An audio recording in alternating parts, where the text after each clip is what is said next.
Salut, je suis très content de vous retrouver pour cette nouvelle vidéo de la chaîne Superfan. Donc aujourd'hui, on va parler de comment va évoluer le marché de la création de contenu. Alors selon moi, évidemment, parce que personne n'est devin, je ne suis pas devin, je ne peux pas vous garantir à 100% que ça va être comme ça, mais je pense qu'il y a de fortes chances que ça se passe comme ça.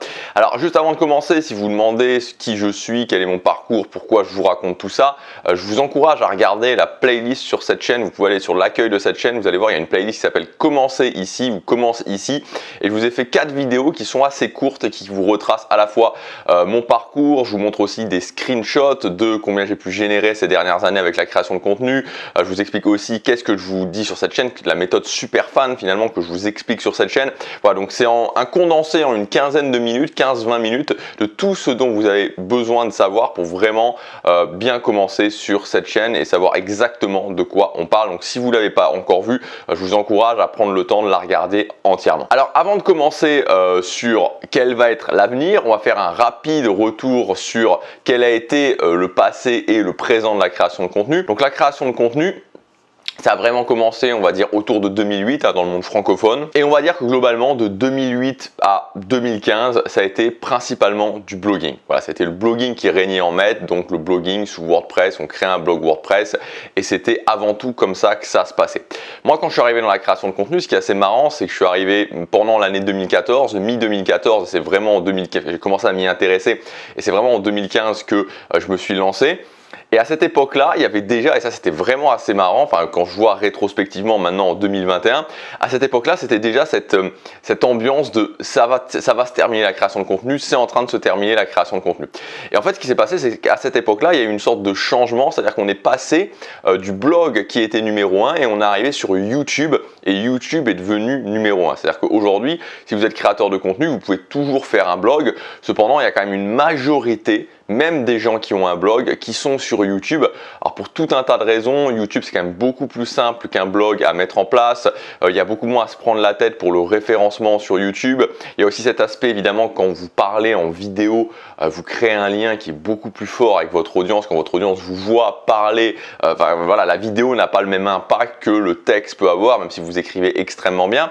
Bref, YouTube est devenu numéro 1. Alors, ça ne veut pas dire que le blog ne fonctionne plus, ça fonctionne toujours, il y a toujours des blogs, mais très clairement, aujourd'hui, c'est avant tout sur YouTube que ça se passe au niveau de la création de contenu. À noter aussi, il y a certaines personnes qui sont sur des plateformes du type Instagram, c'est-à-dire vraiment pour la création de contenu, je ne parle pas en termes d'influenceurs, pour la création de contenu sur Instagram, mais ça reste des cas quand même assez spécifiques et je ne pense pas qu'on puisse se dire, peu importe ma thématique, je vais pouvoir me lancer sur Instagram en tant que créateur de contenu. Et puis on arrive aujourd'hui en 2021 et avec ce qui s'est passé avec le Covid en 2020, en 2021, aujourd'hui, plus que jamais, avoir un revenu sur Internet, la création de contenu, il y a un focus énorme qui est dessus. Il y a plein de gens qui sont arrivés parce que tout simplement, c'est la réelle sécurité. C'est-à-dire qu'aujourd'hui, avoir plusieurs sources de revenus, dont une source de revenus dématérialisée sur Internet, c'est la réelle sécurité. La réelle sécurité, c'est plus d'avoir un CDI parce qu'on a vu que le CDI, si on est confiné, qu'est-ce qui se passe et que l'entreprise elle ferme, tout s'arrête. Je peux être confiné, je peux quand même continuer sur Internet. Et dans tous les cas,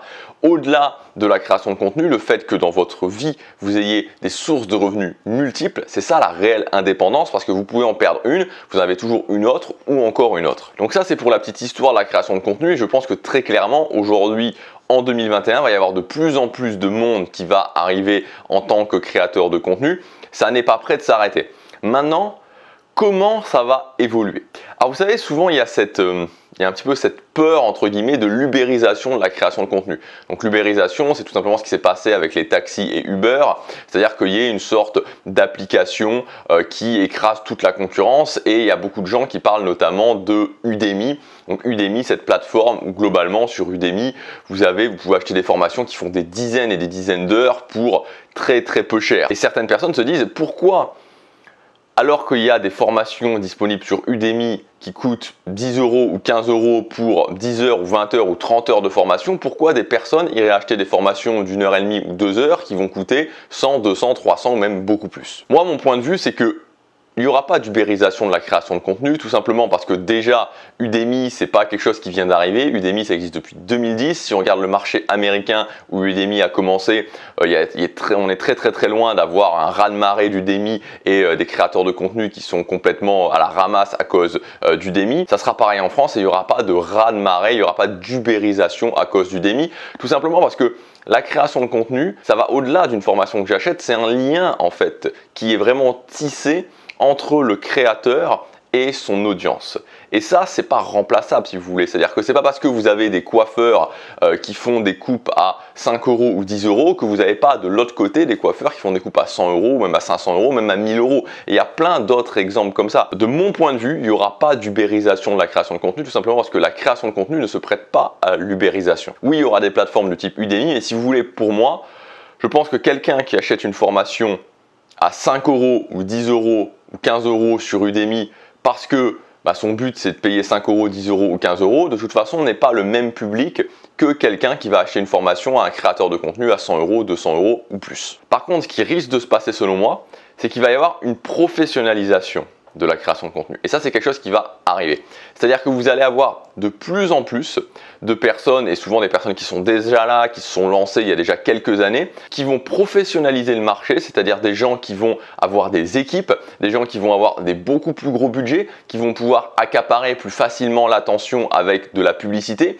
Et vous allez avoir de plus en plus, et ça on peut le constater aux USA par exemple, ces énormes structures qui vont prendre une part très importante. Et donc forcément on peut se poser la question, comment faire quand je vais être un petit créateur qui va se lancer maintenant ou dans 1 an ou dans 2 ans pour faire face à ces machines de 10, 15, 20, 30 personnes avec des énormes budgets publicitaires qui vont pouvoir accaparer l'attention. Qu'est-ce que moi je peux faire? Si vous voulez, par rapport à cette tendance de la professionnalisation qui pour moi est réellement l'avenir de la création de contenu, c'est-à-dire que c'est pas Udemy l'avenir de la création de contenu, l'avenir de la création de contenu c'est pas le fait que ça s'arrête, non, l'avenir de la création de contenu c'est la professionnalisation. Donc par rapport à cette professionnalisation, comment moi je peux faire, comment un petit créateur de contenu peut faire, la clé va être dans la différenciation. C'est-à-dire que si je me différencie, si je ne suis pas pareil que les autres, si je ne suis pas noyé dans la masse, je vais pouvoir exister. Exactement, encore une fois, c'est pas parce qu'il y a des énormes marques de vêtements que vous connaissez peut-être, des marques du type H&M, des marques du type Zara, qui accaparent énormément, qu'à côté de ça, vous n'avez pas des petits créateurs qui gagnent très bien leur vie parce que justement, ils se différencient. Donc pour résumer cette vidéo, l'avenir de la création de contenu, ce qui va se passer dans la création de contenu, et ça c'est quasiment certain parce que ça se passe aux USA et qu'en général on est tout simplement un petit peu en retard par rapport aux USA, c'est la professionnalisation. De plus en plus de professionnels de la création de contenu, ce qui veut dire que si moi je ne suis pas un professionnel de la création de contenu, ou si par exemple comme moi je ne suis pas quelqu'un qui a envie d'avoir une énorme structure, je ne suis pas devenu créateur de contenu pour avoir une énorme structure, pour devoir devenir le gestionnaire de ma boîte, etc. etc. Par rapport à ça, par rapport à cette professionnalisation, par rapport à ces énormes structures, ça sera la différenciation dans tous les cas, que vous commenciez ou que vous ne souhaitiez pas, que vous soyez plus avancé, mais que vous ne souhaitiez pas devenir une énorme structure. Voilà pour cette vidéo, j'espère qu'elle vous aura un petit peu donné à réfléchir sur la création de contenu. Je pense que c'est ce qui va se passer et je pense très clairement que la différenciation, devenir différent, ne plus être dans la masse, apporter quelque chose d'autre tout simplement, fera que vous n'aurez jamais de problème pour gagner votre vie avec la création de contenu. Si vous voulez aller plus loin à ce sujet-là, il y a ma formation gratuite qui s'appelle la méthode Superfan, où je vous explique en détail les premières étapes pour mettre en place la méthode Superfan, qui est la méthode de gagner sa vie avec une micro-audience de fans. Je vous explique exactement pas à pas comment faire. J'ai déjà eu des retours sur cette formation, je suis assez content, des premiers retours qui sont assez bons. D'ailleurs, quand vous regarderez la formation, vous pourrez voir ces retours, ils sont publics sur la messagerie Podia, je pense, quand vous vous connectez à votre espace membre. Donc voilà, cliquez sur le premier lien dans la description, il y a tout qui est expliqué pour accéder à cette formation gratuitement. Je vous dis à tout de suite de l'autre côté. À bientôt pour la prochaine vidéo, salut!